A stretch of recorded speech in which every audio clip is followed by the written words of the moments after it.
Hello guys, welcome to our channel. आज हम start कर रहे हैं क्लास 11th का चैप्टर नंबर 8। अब 8 क्यों, इस फर्स्ट क्यों नहीं? क्योंकि देखो यार, बायोलॉजी अगर अपन पढ़ रहे हैं ना, तो इसको अपन को एक स्टोरी की तरह लेके चलना चाहिए। तो मेरे हिसाब से अपन को सबसे पहले चैप्टर नंबर 8 यानी कि सेल पढ़ना चाहिए। फिर उसके बाद चैप्टर नंबर 10। फिर अपन को टिश्यूज़ के लिए जाना चाहिए। टिश्यूज़ के लिए अपन को चैप्टर नंबर 6 पढ़ना चाहिए। इस तरह से करके जब अपन पढ़ेंगे ना, तो अपना आराम से जो भी एक तरह से स्टोरी बनती हुई चलेगी दिमाग में। और अगर स्टोरी के हिसाब से याद करेंगे तो अपने लिए बायो को पढ़ना एकदम आसान हो जाएगा। तो चलो अपन यार स्टार्ट करते हैं इस चैप्टर को। और सेल चैप्टर कोई नया चैप्टर नहीं है, ये अपन ने 9th क्लास में पढ़ा हुआ है। एकदम ईजी है। अपन एकदम सिर्फ एनसीईआरटी को लेके चलेंगे। एनसीईआरटी के अलावा अपन कुछ ज़्यादा कुछ एक्स्ट्रा में नहीं पढ़ेंगे, बस जो इम्पोर्टेंट है उस चीज़ को देखेंगे। तो चलो स्टार्ट करते हैं। Welcome to bio study tube. तो अपना चैप्टर का नाम क्या है? सेल। Chapter number 8। पहले इस चैप्टर को स्टार्ट करने से पहले अपन देख लेते इसका इंट्रोडक्शन कि सेल होता क्या है। सेल को अपन जब 9th क्लास में अपन ने पढ़ा था, तो वहाँ पे कुछ 3 डेफिनेशन थी इसकी। पहला, फंडामेंटल यूनिट ऑफ लाइफ।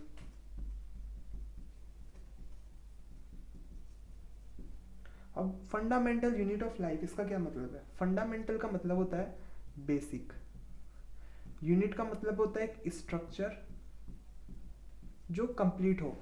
मतलब कोई एक बड़ी चीज़ है, उसका एक छोटा सा स्ट्रक्चर, मतलब छोटा सा पार्ट ले लिया जो खुद में कंप्लीट है। मतलब जब अपन उसको जोड़ेंगे, उसके और भी चीज़ों के साथ जोड़ेंगे, तो वो बड़ी चीज़ की जैसे दिखेगा। जैसे कि कोई दीवार है, उसमें बहुत सारी ईंटें लगी हुई है। अपन इसमें से एक ईंट ले ली। अब इसका स्ट्रक्चर भी इस दीवार की जैसा ही है। जब अपन इस पर बहुत सारी ईंटें और जोड़ देंगे तो ये भी दीवार जैसा स्ट्रक्चर बनाएगी। तो यहाँ पे क्या है? एक बेसिक स्ट्रक्चर ऑफ लाइफ। अब ये बेसिक स्ट्रक्चर ऑफ लाइफ क्या है? अपना सेल। तो यहाँ पे एक आ गया है कि एक ऐसा बेसिक स्ट्रक्चर यानी कि एक ऐसी बेसिक यूनिट जो लाइफ को बनाती है, उसे ही अपन सेल कहते हैं। समझ गए? बहुत इजी था। अब आपने कभी देखा है कि अपन जो नॉन लिविंग चीज़ें हैं, मतलब जितनी भी नॉन लिविंग थिंग्स इस वर्ल्ड में और जितने भी लिविंग थिंग्स हैं, उनको अपन डिफ्रेंशिएट कैसे करते हैं? तो उनको अपन डिफ्रेंशिएट करते हैं on the basis of cell. कैसे? कि भाई जो लिविंग होगी उनके अंदर सेल प्रेजेंट होगा, और जो नॉन लिविंग होगी उनमें सेल नहीं होगा। सिंपल सी बात है।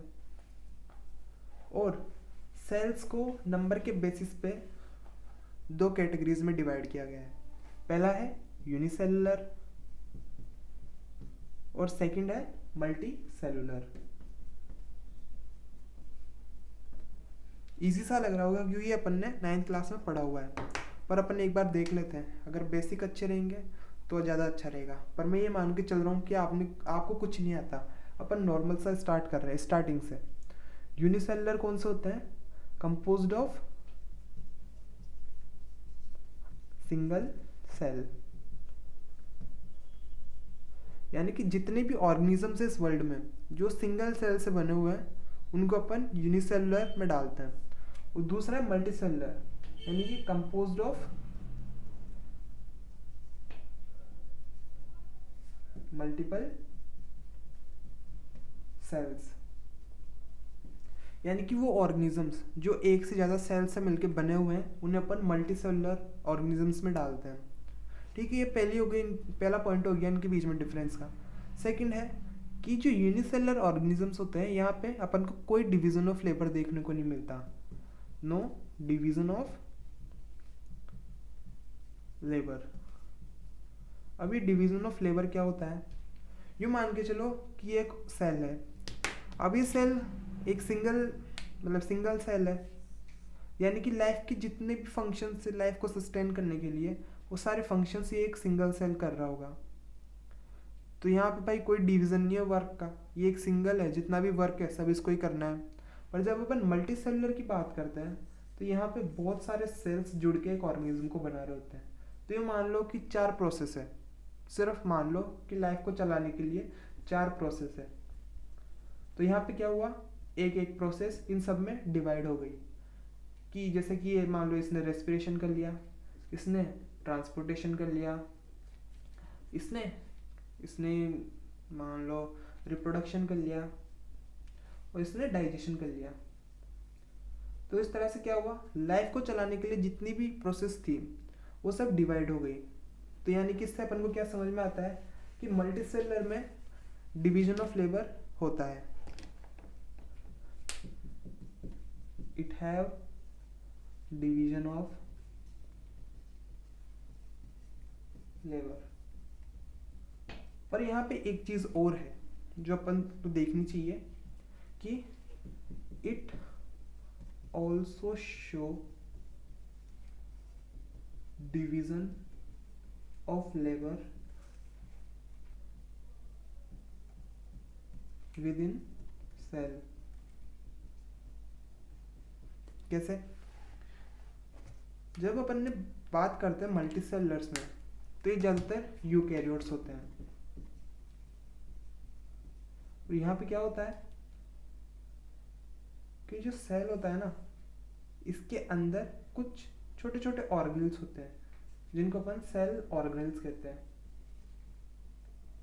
अब सेल्स के पास तो वर्क डिवाइड हो गया कि हर सेल अपना अलग अलग वर्क कर रहा है, पर इनके अंदर कुछ होते हैं सेल ऑर्गेनल्स जो भी अलग से वर्क करते रहते हैं। तो यानी कि बाहर तो डिवीजन चल ही रहा है, पर सेल के अंदर भी डिवीजन ऑफ लेबर चल रहा है कि इसके अंदर के सेल ऑर्गेनल्स ने भी अपना काम बांट रखा है। ठीक है, और ऐसा सिर्फ यूकैरियोट्स में देखने को मिलता है, क्योंकि प्रोकैरियोट्स में तो सेल ऑर्गेनल्स होते ही नहीं है। ये सब अपन आगे पढ़ेंगे, ये सब अपने चैप्टर में है।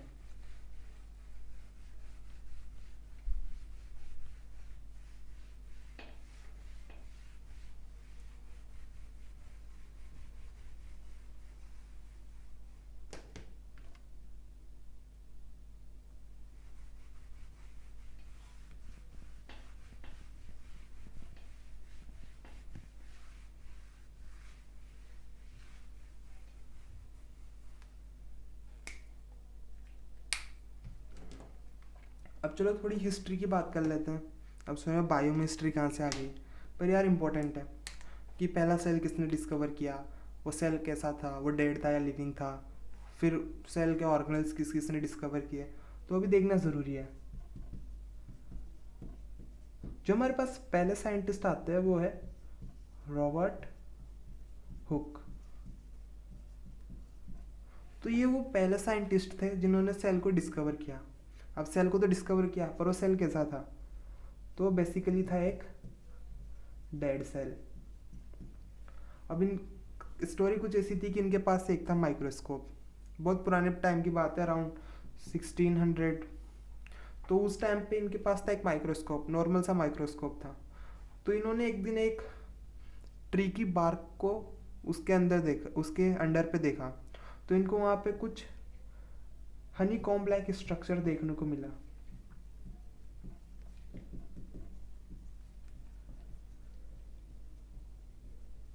और ये इन्होंने इसको देखा था कॉर्क में। अब कॉर्क क्या होता है, ये इसको आप कह सकते हो बार्क ऑफ ट्री। तो कॉर्क में इनको हनी कॉम्ब लाइक स्ट्रक्चर्स देखने को मिले और इन्होंने इसको नाम दे दिया सेल। ठीक है, तो पहला सेल डिस्कवर किया था रॉबर्ट हुक ने, जो कि एक डेड सेल था, और इन्होंने इसको किस में डिस्कवर किया, कॉर्क में। और जब इन्होंने कॉर्क के अंदर इसको देखा, कॉर्क को देखा, तो इनको वहाँ पे मिले हनी कॉम्ब लाइक स्ट्रक्चर्स, और इसी को इन्होंने नाम दे दिया सेल। अब जो ये वर्ड है ना सेल, ये एक लैटिन वर्ड है जिसका मीनिंग होता है स्मॉल रूम्स। अब आप इतना तो समझ गए होंगे कि पहला सेल किसने डिस्कवर किया, किस में डिस्कवर किया, उनको क्या दिखा उसके मतलब माइक्रोस्कोप में। फिर जो सेल है वो एक लैटिन वर्ड है और उसका मीनिंग है स्मॉल रूम्स। फिर अपन बात करते हैं कि इस डिस्कवरी को आगे किसने बढ़ाया, यानी कि हमारे सेकंड साइंटिस्ट के बारे में। तो हमारे जो सेकंड साइंटिस्ट थे उनका नाम था एंटोन वॉन ल्यूवेनहॉक। ठीक है, तो ये थे अपने सेकंड साइंटिस्ट। अब इन्होंने जो सेल डिस्कवर किया था वो था लिविंग सेल, और इन्होंने ये कहाँ डिस्कवर किया? पॉन्ड वाटर में। इन्होंने पॉन्ड वाटर को जब अपने माइक्रोस्कोप के अंडर देखा तो इनको उसमें कुछ हिलते हुए ऑर्गेनिजम्स दिखे, कुछ ऑर्गेनिजम्स थे जो मूवमेंट शो कर रहे थे। तो इन्होंने उसको एग्जामिन किया, उसको और ज़्यादा स्टडी किया। तो हमारे second scientist Anton von Leeuwenhoek, जिन्होंने लिविंग सेल को डिस्कवर किया कहाँ पे? पॉन्ड वाटर में। फिर हमारे थर्ड साइंटिस्ट आए रॉबर्ट ब्राउन। तो इन्होंने डिस्कवर किया न्यूक्लियस। फिर इनके बाद आए नॉल एंड रस्का। तो नॉल एंड रस्का का बहुत बड़ा कंट्रीब्यूशन है। इन्होंने बनाया इलेक्ट्रॉन माइक्रोस्कोप। तो हमने 4 साइंटिस्ट के बारे में देख लिया। पहला Robert Hooke, second Anton von Leeuwenhoek, जिन्होंने लिविंग सेल को डिस्कवर किया था, फर्स्ट लिविंग सेल, वो कहाँ पे? पॉन्ड वाटर में। फिर हमारे थर्ड साइंटिस्ट रॉबर्ट ब्राउन, इन्होंने न्यूक्लियस को डिस्कवर किया। फिर आते हैं नॉल एंड रस्का, इन्होंने इलेक्ट्रॉन माइक्रोस्कोप की डिस्कवरी की।